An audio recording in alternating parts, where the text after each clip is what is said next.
فيا حي يا قيوم يا الله ربنا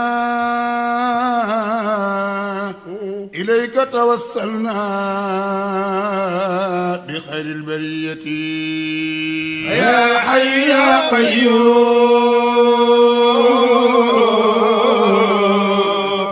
يا الله ربنا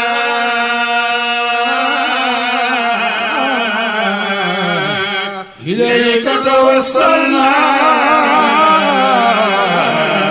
بخير البرية يا حي يا قيوم يا الله ربنا إليك توسلنا بخير البرية يا حي يا قيوم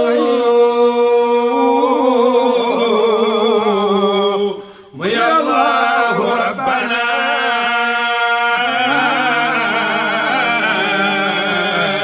إليك توسلنا بخير البرية فلا بد من شكوى إلى الله كربتي. We again once more time welcome you to Tivaouane. This is your second city. The entire community is really happy to have you here today because this is a symbol of generosity and kindness as well, fraternity as well. Because time is really short,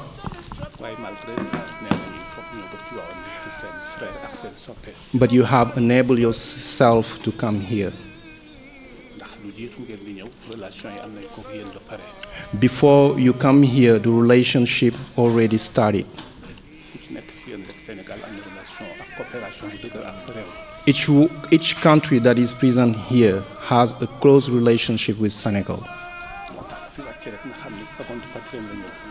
That's the reason why whoever steps in this country understand that this is the second city. And without any further ado, what we can really give you after we have opened our heart to welcome you in our eyes. And the exact word in Arabic is ala rasi wal ayn. Those who speak Arabic in this assembly will understand that. But the thing that we have that is really high in our eyes is the Quran. Is the Quran. And we're gonna hand over to Serigne Mustafa, who's gonna say some words from the Quran.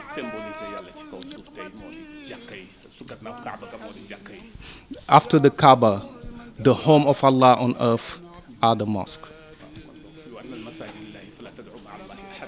Yeah. And as Quran said, وَأَنَّ الْمَسَاجِدَ لِلَّهِ فَلَا تَدْعُوا مَعَ اللَّهِ أَحَدًا. The house, my house, is for me, and I want to hear my words when you enter my house. أعوذ بالله من الشيطان الرجيم.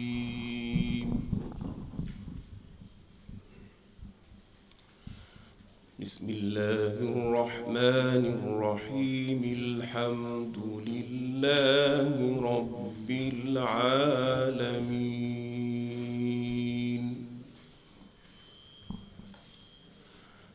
الرحمن الرحيم. مالك يوم الدين.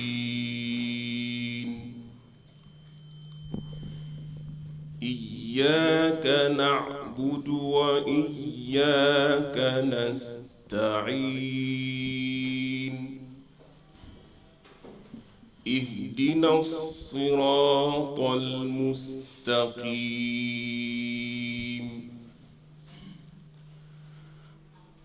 صراط الذين أنعمت عليهم غير المغضوب عليهم ولا الضالين.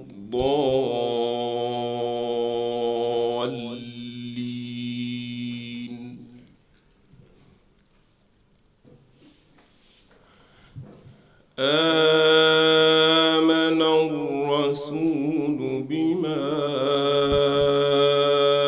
أنزل إليه من ربه والمؤمنون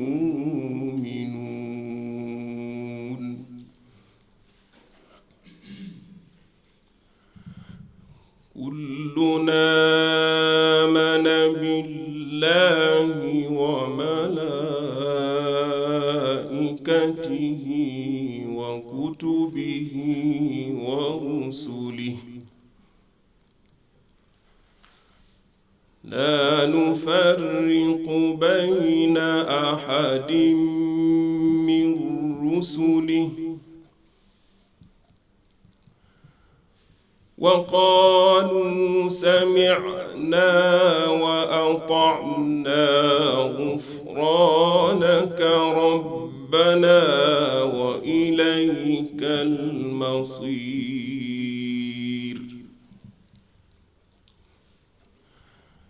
لا يكلف الله نفسا إلا وسعها لها ما كسبت وعليها ما اكتسبت. ربنا لا تؤاخذنا إن نسينا أو أخطأنا. ربنا ولا تحمل علينا إصرا كما حملته على الذين من قبلنا.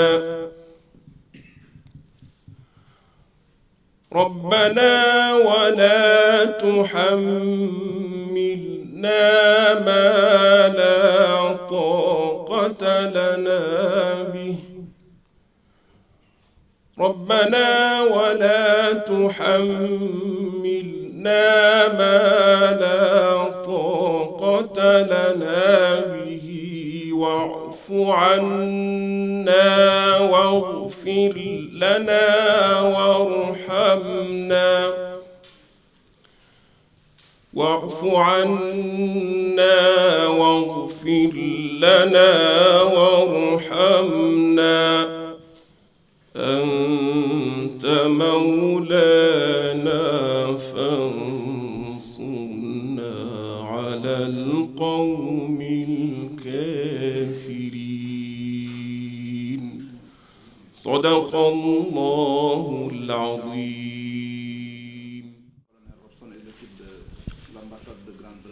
So we're going to thank Colonel Robson and the entire team from the UK Embassy. Transmettre nos remerciements à Madame l'ambassadrice qui était déjà venue ici il y a un an ou deux nous rendre visite. And we also thank the ambassador. This is not the first time that she's here, so this is the second time. So thank you, Mrs. Ambassador. Je rappelais juste que Tivaouane et la famille, c'est une maison de tolérance. Just to remind that Tivaouane and his city is a house, is the home of tolerance. Ils sont ouverts et disposés à nouer tous les partenariats féconds. And we are really open to build any type of relationship. Ils n'altéreront pas leur engagement et leur foi, c'est la seule limite. Yeah, that will not alter their faith and what they believe in. Voilà. Yeah. L'islam mooy diine tolérance, donc il faut nga gëm téere yëpp sax. And the verse that was recited by Serigne Mustafa is really laying the ground and is lined with exactly what we are gathering today. Injil, all the books that are coming from Allah, whether it's Injil, Quran, Tawrat, and so forth. That's the verse that he has recited. لا نفرق بين أحد من رسول. We're not surprised about the warm welcome, because since we've been in Senegal, we've been made to feel very welcome. We arrived on Saturday, and since then we've been really well looked after by the Senegalese people. You said to me just earlier on that I'm from both the United Kingdom and Senegal. Yes. It feels like I'm from Senegal now, given how warm the welcome has been, so thank you. The delegation here is a delegation from the Royal College of Defence Studies in the United Kingdom, based in London. But although we talk about defence studies, we try not to talk about military. The idea being that we want to bring together people from all backgrounds, lots of different countries, genders, religions, to come together and to look at the challenges that are facing the world at the moment, ranging from climate change to the rise of artificial intelligence. And you'll see that the delegation are not, and I'm going to be slightly rude, not the youngest of people, they're experienced. They've got lots of background experience, lots of knowledge, and the sharing of knowledge at the Royal College of Defence Studies is what's so important. There's 110 people on the course from nearly 50 different countries. Every continent is represented. And in fact, over the last couple of years, we've had a number of Senegalese officers on the course. And it's that exchange of ideas, that exchange of opinions, that sharing of experience that hopefully, inshallah, as we move forward, will allow us to deal with some of the problems that the world is facing. And I think that chimes very much, from what I've read, with what the brotherhoods here in Senegal tried to do. And certainly in our preparation, we've done a lot of reading about this. So it's really important for us, having read it on a piece of paper, to now come and meet you and meet some of the people that we can now ask you face to face about that really important role that you play in the social and religious cohesion of Senegal.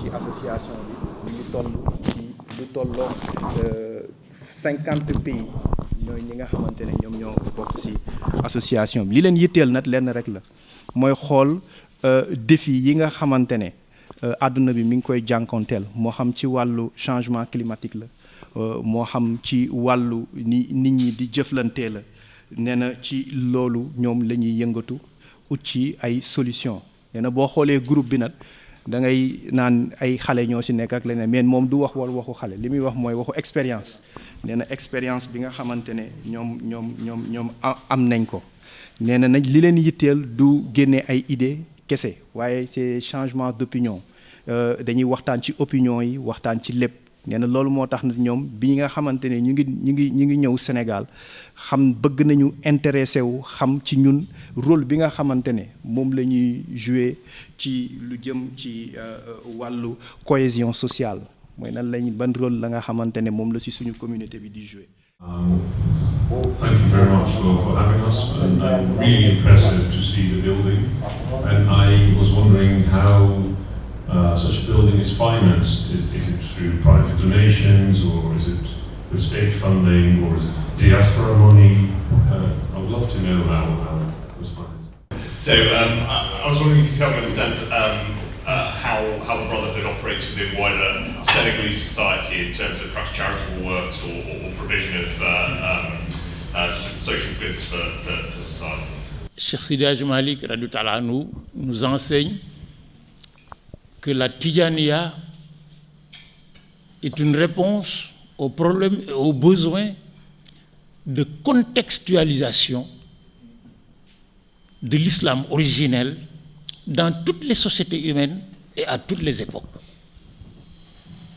Dans toutes les sociétés humaines et à toutes les époques, l'islam apporte une réponse.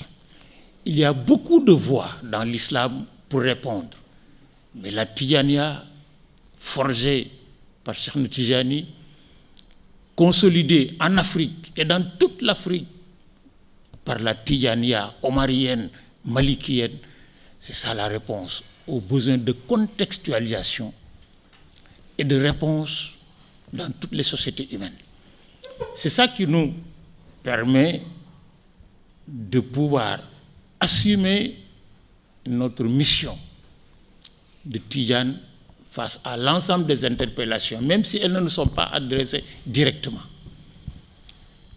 Et pour cela, nous puisons à deux types de recommandations de Cheikh Seydi Hadji Malick. La première recommandation qui a forgé son autorité, c'est le culte du savoir. Être Tidjane, c'est courir derrière le savoir éternellement. Mais d'un savoir qui poursuit deux objectifs. Le premier, c'est connaître Dieu pour être conforme à sa pratique religieuse.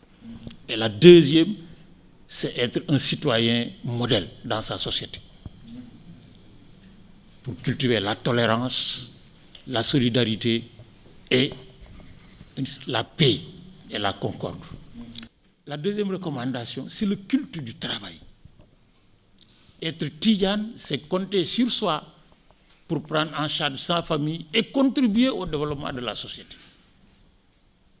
C'est pourquoi Cheikh Seydi Hadji Malick a toujours recommandé le travail comme source de liberté et d'assumation de la fonction sociale. Cheikh Seydi Hadji Malick avait une mission protéenne. Il n'est pas originaire d'ici, il faut le préciser. Il n'est pas né ici à Tivaouane. Il est un croisement du nord du Sénégal et du centre du Sénégal, du Djolof et du Fouta, du Wallon et du Djolof. Il est resté 22 ans à Tivaouane. Il s'y est installé en 1900 et il est parti en 1922. Et il a laissé sa marque indélébile à Tivaouane, qui est devenu le foyer qui a poussé la Tidjaniya jusqu'à Sokoto, au Nigeria. Il a créé, avant de venir à Tivaouane s'installer, un séminaire à l'intérieur des terres où, en 7 ans de présence, dans ce que nous pourrions appeler, Abdou Kébé et moi, un laboratoire de recherche doctorale, il a formé entre 800 et 1500 personnes qu'on a étalées sur l'ensemble du Sénégal. Dans 2 semaines, sous le ndigal du Khalife général, une délégation partira d'ici pour aller tenir une deuxième conférence internationale à Paris sur le rôle de l'islam dans un monde de paix, de concorde et de coexistence pacifique. Ça va être la deuxième conférence. Il serait heureux que plus tard, dans le cadre de ce programme de dissémination d'un islam de paix, qu'on puisse un jour, sur la base de relations avec vous, tenir ce même type de conférence en Angleterre, en Grande-Bretagne, et vous inviter à venir participer ici, chez nous, à des débats autour de ces questions. Et enfin, la deuxième forme de recommandation que tous ces adeptes reconnaissent,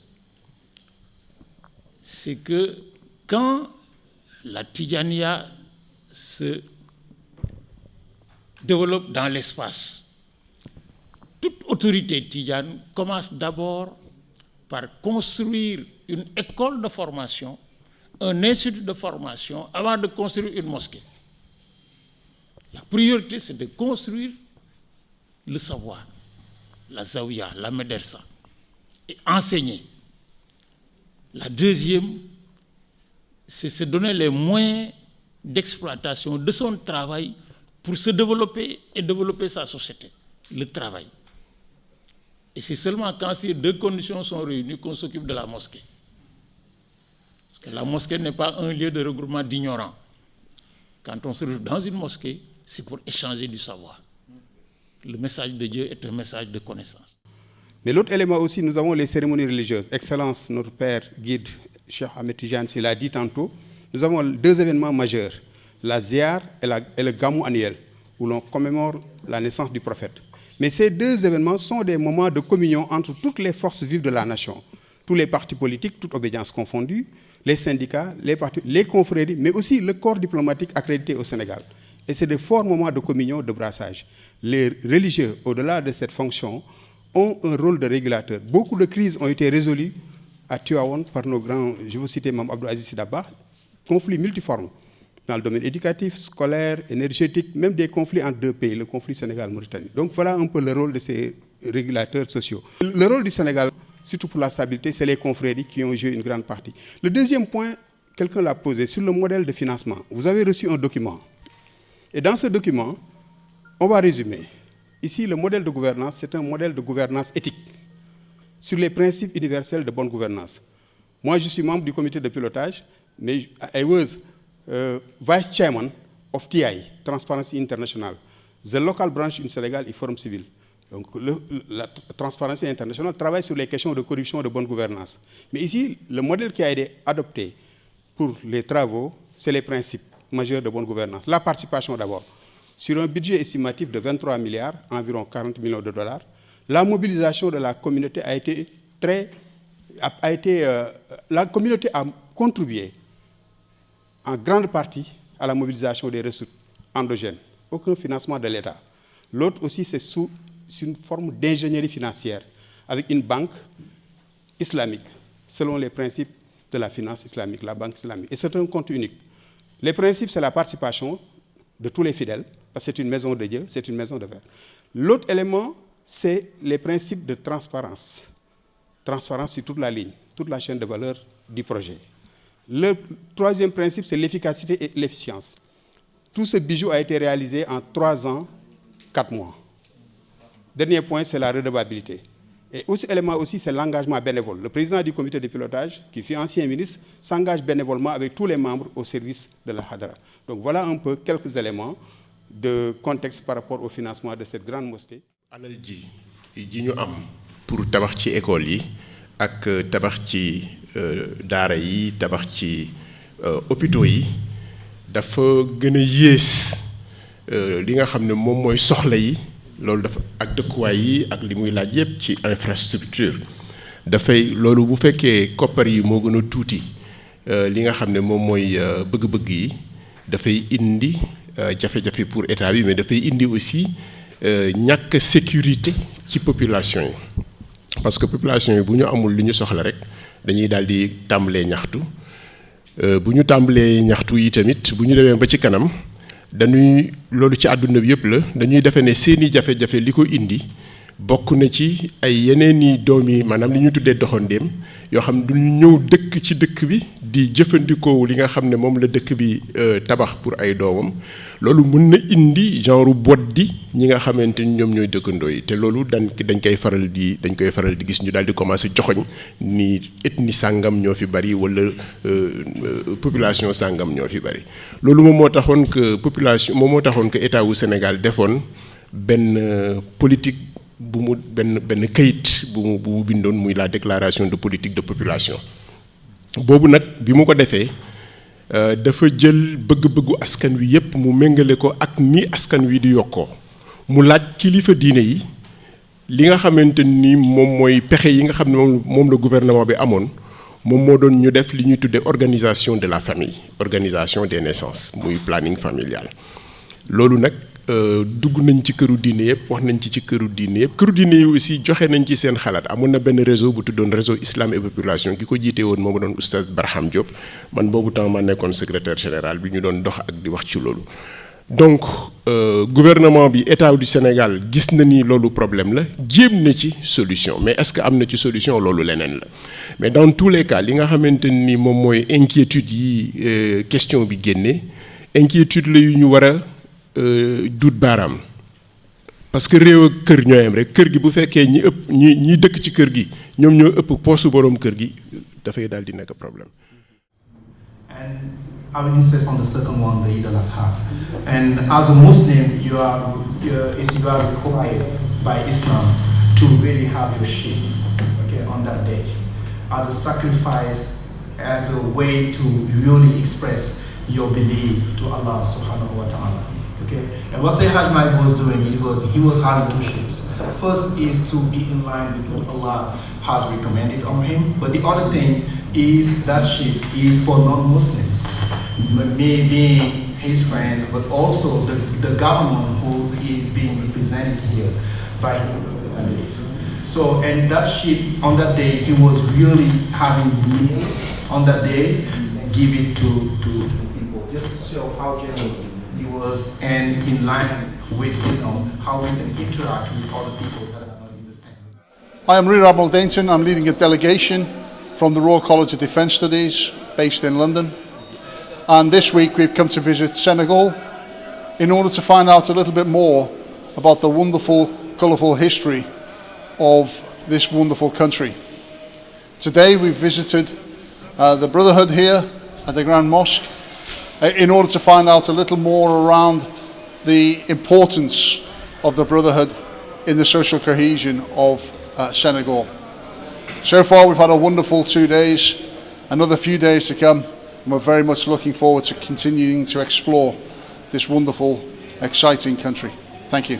dafa ne moom mi ngi bokk ci communauté boo xamante ne defense communauté la ñu ngi basé wu à Londres di liggéey ci yi nga xamante ne dafa yitteel communauté yi mais surtout nag ci loo xamante ne dafa jëm ci cohésion sociale te mooy xool communauté yi nan la ñuy mën a dundee ci seen biir nee na ñëw nañu fi visiter Sénégal ànd ak groupe boo xamante ne groupe bu mag la nga xamante ne lu tolloog ci 50 pays ñoo ko composé boo xoolee délégation bi nationalité yu bëri ñoom ñoo ci nekk ñuy intéressé wu nag ci cohésion sociale mais di xool itam communauté yi nan la ñuy dundee bi ñëwee Sénégal ak léegi ñu ngi visiter communauté yi tey nag ñu ñëwoon fii ci dëkku Seydi Hadji Malick radiyallahu taala anhu di Tiwaawan ñu jot a am ak ñoom réunion boo xamante ne bu am solo la ñu laaj ñu ay questions yu bëri jëmale ci Tiwaawan nan lay participer ci cohésion sociale bi donc fa tabarakallahu ñu waxtaan ak ñoom ñu jël question yu bëri ci ñun fa tabarakallahu ñu am satisfaction ci daje ak njaboot ji daje ak communauté bi ñu waxtaan ak ñoom ci piste de collaboration yoo xamante ne war nañ ko mën a am ak ñoom donc daal am nañu satisfaction bu mat sëkk ci réunion ak question yi nga xamante ne jóg na fi di ay question yu am solo te yaakaar naa ne bu ñu delloo fa tabarakallahu lu ñu bëggoon am nañ ko. How do you see the building, the mosque, how it is built? What's your impression on that? Well, so it's very beautiful. I spent a lot of time in my 38-year career in the Royal Navy travelling around the world and visited a number of mosques. And this certainly is one of the most impressive that I've been to see. I think it's very beautiful, very peaceful, and very much challenged with everything that I know about Islam in terms of that tolerance is evident right the way through.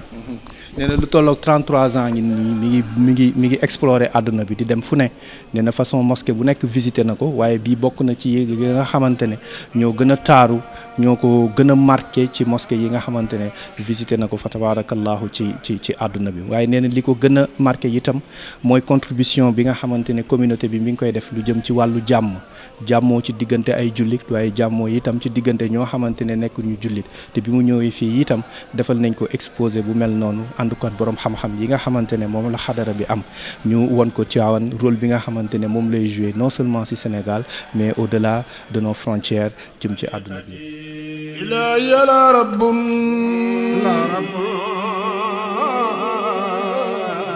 siwa tabayurtaja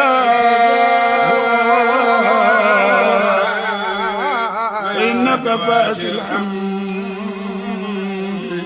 عند الخليقة إلهي يا رب سواك فيرتجى فإنك فاشي الحمد